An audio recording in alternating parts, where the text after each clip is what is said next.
देखिए, मनीष कश्यप का मामला गंभीर नहीं है, अपराध की दृष्टि से गंभीर नहीं है, आईपीसी की दृष्टि से गंभीर नहीं है, सीआरपीसी की दृष्टि से गंभीर नहीं है, गंभीर है राजनीति की दृष्टि से। राजनीति की दृष्टि से गंभीर हो सकता है क्योंकि वो प्रतिद्वंदिता, उसका एक शब्द उसको जेल पहुंचा गया कि मैं तेजस्वी यादव को चीफ मिनिस्टर नहीं बनने दूंगा। ये शब्द ही सरकार को हिला गया, नहीं बनने दूंगा। तो ये शब्द उसके पत्रकार के मुंह से ऐसा नहीं निकलना चाहिए। जो बने, लोकतंत्र है, जो बने, जिसके हेड ज्यादा है, जिसके विधायक ज्यादा है, वो बने मुख्यमंत्री, उसे ये कहना। लेकिन ऐसा भी नहीं, किसी पत्रकार को सामाजिक जीवन जीने का अधिकार नहीं है, राजनीतिक जीवन जीने का अधिकार नहीं है, चुनाव लड़ने का अधिकार नहीं है। हमारा भारत का संविधान, constitution of India, election commission of India अधिकार देता है। और इस देश में वर्षों से, आजादी से पहले से, जब आजादी की लड़ाई लड़ी जा रही थी, तब भी पत्रकारों ने देश की आजादी की लड़ाई में बहुत महत्वपूर्ण भूमिका निभाई है। क्या ये सत्य नहीं है पूर्वांचल के लोग और बिहार के लोगों का साउथ में उत्पीड़न होता है? क्या इस बात से कोई देश का प्रधानमंत्री या राष्ट्रपति या चीफ जस्टिस ऑफ इंडिया मना कर सकते हैं कि कभी उत्पीड़न नहीं होता है? महाराष्ट्र में एक पार्टी राजनीतिक सत्तारूढ़ ऐसी रही जो सीधे कहती है हम पूर्वांचल के लोगों को घुसने नहीं देंगे। क्या महाराष्ट्र उनके बाप का हो गया? क्या बिहार सौतेला है?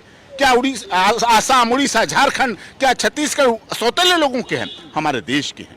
भारत का नक्शा कागज पे खिंची हुई लकीरें नहीं है।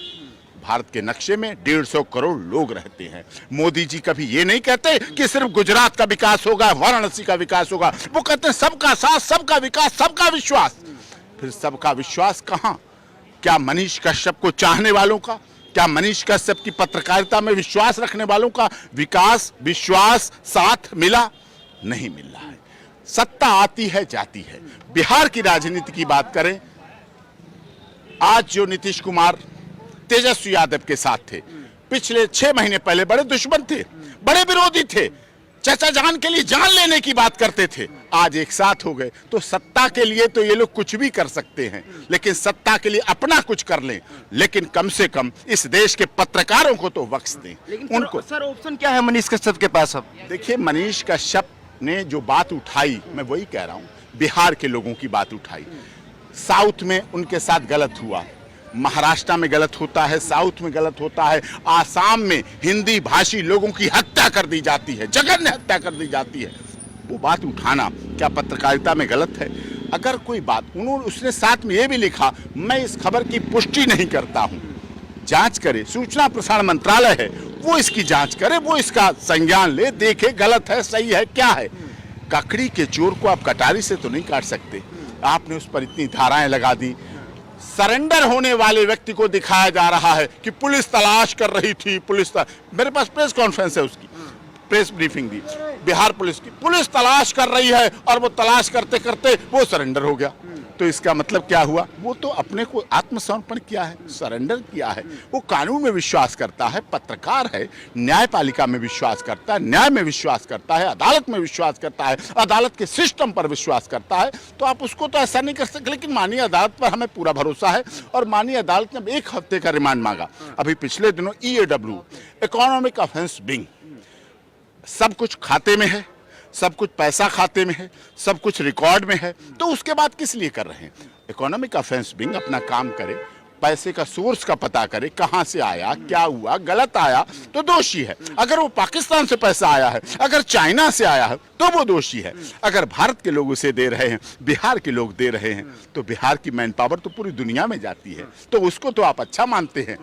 तो क्या लगता है अगर कोई केस लड़े मनीष कश्यप का वकील, तो सुप्रीम कोर्ट से राहत मिलने की उम्मीद लग रही है कि राहत मिल सकती है, बेल मिल सकती है? नहीं, अभी सुप्रीम कोर्ट की बात नहीं है। हमें निचली अदालत, honourable high court, session court, supreme court, सब पे भरोसा करना है। और बिल्कुल भरोसे की बात है, विश्वास की बात है।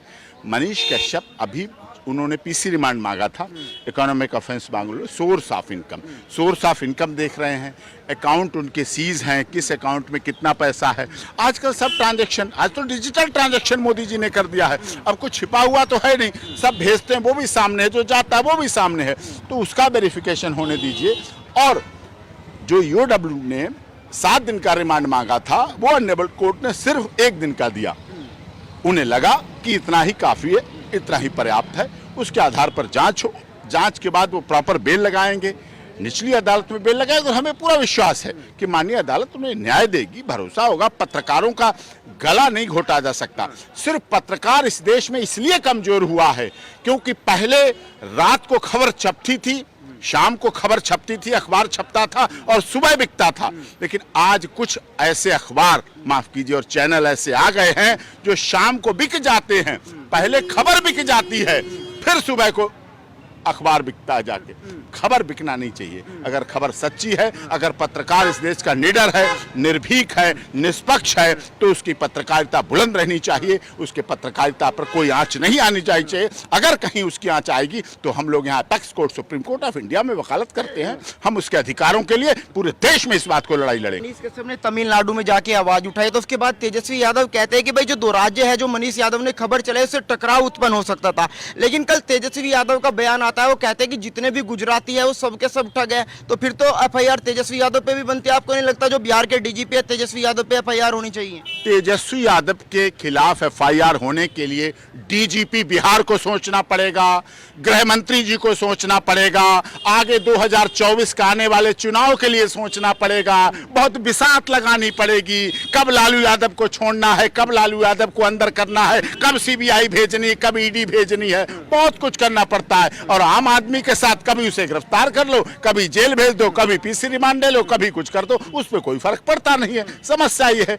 लेकिन देश की पत्रकार परिषद, supreme court of India, naval high court, मैंने तो कहा है, पटना हाई कोर्ट पर भी से सो मोटो लेना चाहिए, संज्ञान लेना चाहिए कि हमारे प्रदेश के पत्रकारों के साथ अगर गलत होता है। आपको याद होगा जब कोरोना काल चल रहा था, देश के पत्रकार खबरें दिखा रहे थे, वो खबरें सरकार के खिलाफ थी, स्वास्थ्य विभाग के खिलाफ थी, पुलिस के खिलाफ थी, तो सब एफआईआर करने लगे। पुलिस के हाथ में एफआईआर करना है, वो जिसको चाहे बंद कर दे। सैकड़ों पत्रकारों के खिलाफ इस तरह की आवाज एफआईआर दर्ज की। हमने माननीय सर्वोच्च न्यायालय में आवाज उठाई, चीफ जस्टिस ऑफ इंडिया को मेंशन किया है मामला, तो उन्होंने सीधा स्टैंडिंग ऑर्डर पास किया सारे देश के डीजीपी को कि कोरोना काल में किसी भी पत्रकार के खिलाफ कोई भी एफआईआर हुई है, सब क्वैश होंगी, सब खत्म होंगी। और वो ऑर्डर मैंने सर्कुलेट करा था सारे डीजीपीज को, क्योंकि तब वो हुआ जाके, क्योंकि पत्रकार दिखाएगा कि एम्बुलेंस में मर रहा है व्यक्ति, पत्रकार दिखाएगा सड़क पे व्यक्ति मर रहा है, तो उसको ना दिखाया जाए। पुलिस कहती नहीं दिखाओ, डॉक्टर कहते नहीं दिखाओ, सरकार कहती मेरी सरकार मत दिखाओ, बिहार में मत दिखाओ, उत्तर प्रदेश दिखाओ जाके। योगी क्या कहे, योगी जी कहते यहाँ मत दिखाओ, दिल्ली दिखाओ जाके, दिल्ली केजरीवाल कहते यहाँ मत दिखाओ, हरियाणा दिखाओ जाके, खट्टर दिखाओ। आपको बताऊं, जैसे कि डेड बॉडी नाले से निकलती है ना, जब नाले में बह रही होती है तो एसएचओ उस नाले वाले जुरिडिक्शन को पता चलता है कि डेड बॉडी इधर आ रही है, वो कहता है आगे बढ़ा दे, इस डेड बॉडी को आगे बढ़ा दे, अपने इलाके से हटा दे, दूर हटा दे। दूसरा सोचता मेरे में आगे और आगे बढ़ा दे, और आगे बढ़ा दे। उस डेड बॉडी की शिनाख्त करना, अपराधी को पकड़ना, मुलजिम को पकड़ना, वो किसका बेटा है, किसका बाप है, किसका भतीजा है, किसका चाचा है, ये जानने का प्रयास इस देश का सिस्टम नहीं करता है, सरकार नहीं करती है, और वो आगे आगे बढ़ाते रहो। तो इस तरह से अपने जिम्मेदारी को दूसरे पर डालना, दूसरे पर थोपना, अपने से हटाना, इससे देश का विकास नहीं होता है। इससे मोदी जी का नारा सबका साथ, सबका विकास, सबका विश्वास इफेक्ट करता है। अगर मनीष कश्यप को पटना से राहत नहीं मिलती है तो क्या आप सपोर्ट करेंगे? नहीं, मैं आज भी सपोर्ट कर रहा हूं, मैं कल भी सपोर्ट कर रहा था और मैं आगे भी सपोर्ट करूंगा। मैं हर उस गरीब, दलित, शोषित, पीड़ित, मजदूर, मजलूम जिसके साथ गलत होता है, चाहे वो पत्रकार हो, चाहे वो पुलिस अधिकारी हो, चाहे वो संत हो, चाहे वो राजनेता हो, चाहे वो वकील हो, चाहे वो न्यायाधीश हो। मेरे पास ऐसे कई न्यायाधीशों के मामले हैं, कई ऐसे पत्रकारों के मामले हैं, कई ऐसे पुलिस अधिकारियों के मामले हैं, कई ऐसे पत्रकारों के मामले हैं जिनके साथ गलत होता है। और जब जब गलत होता है तो हम, हमारे डीएनए में है, हमारी माँ ने सिखाया, हमारे पिता ने सिखाया, ये बताया था कि सामने पहाड़ हो, सिंह की दहाड़ हो, तुम कभी डरो नहीं, तुम कभी झुको नहीं। उससे लड़ना है, उससे झगड़ना है, और अपने उस व्यक्ति को न्याय की जो अंतिम पायदान पे है, जो देश की सबसे कमजोर कड़ी है, उसके न्याय की लड़ाई के लिए हमें संघर्ष करना है और उसके न्याय की दिलवाना है। पत्रकार के साथ आप अगर ऐसा करेंगे तो आप उसकी कलम की निब को तोड़ रहे हैं।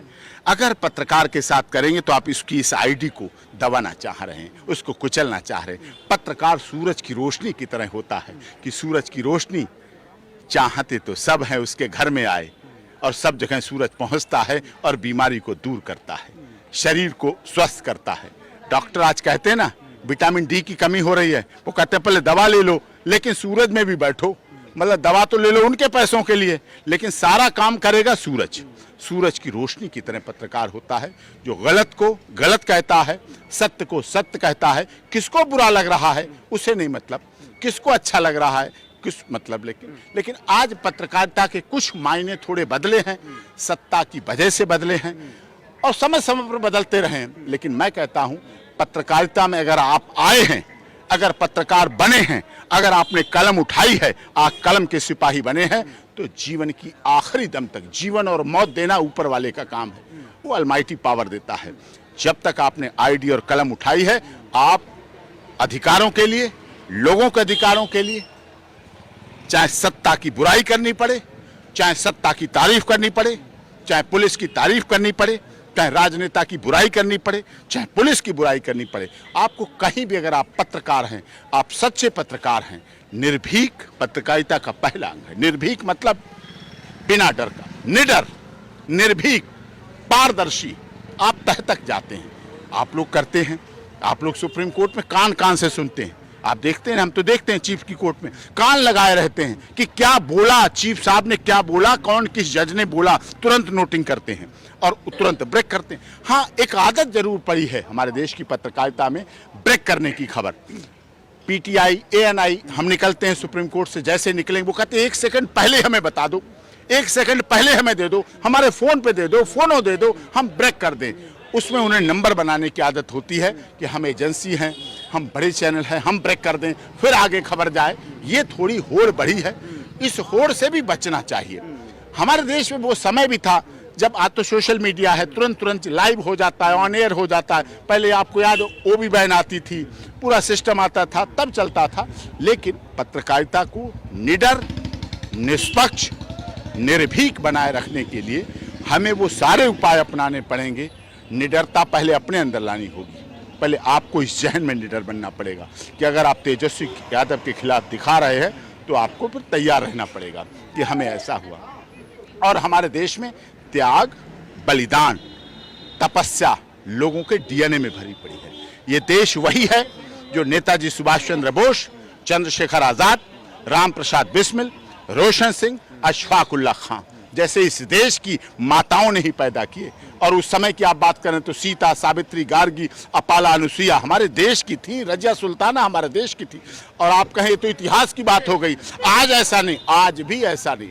आज भी हमारे देश की सीमा पर, चाहे चाइना की सीमा हो, चाहे डोकलाम की सीमा हो, हमारे देश के शहीद जब शहीद होते हैं सीने पर गोली खाते हैं। पोस्टमार्टम जब उनका होता है तो सीने पर गोलियां मिलती हैं, पीठ पीछे गोली। हमारे देश के किसी सैनिक, किसी पुलिस अधिकारी के पीठ पीछे गोली नहीं मिलती है, सामने गोली मिलती है। सीने पर गोली खाते हैं और देश के लिए कुर्बान हो जाते हैं। और जब उनकी डेड बॉडी घर पर लाई जाती है, उनके घर में लाई जाती है, गांव में लाई जाती है, तो उनकी माता, बहन, चाची, ताई, जो पेट में पल रहा बच्चा होता है ना, पेट में पल रहा बच्चा होता है, उसकी कसम खा के कहती हैं कि तू तो चला गया, जो पेट से बच्चा जन्म लेगा उस तो इस देश की मान सम्मान के लिए, भारत माता की जय के लिए सीमा पर भेज देंगे। तो हमारा देश निर्भीक, निडर पत्रकारिता का जीता है।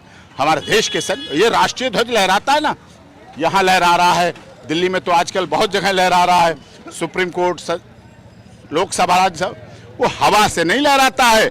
हमारे देश के शहीदों के त्याग, सैनिकों के त्याग और बलिदान और तपस्या की वजह से लहराता है, हवा से नहीं लहराता। बहुत बहुत धन्यवाद सर बातचीत।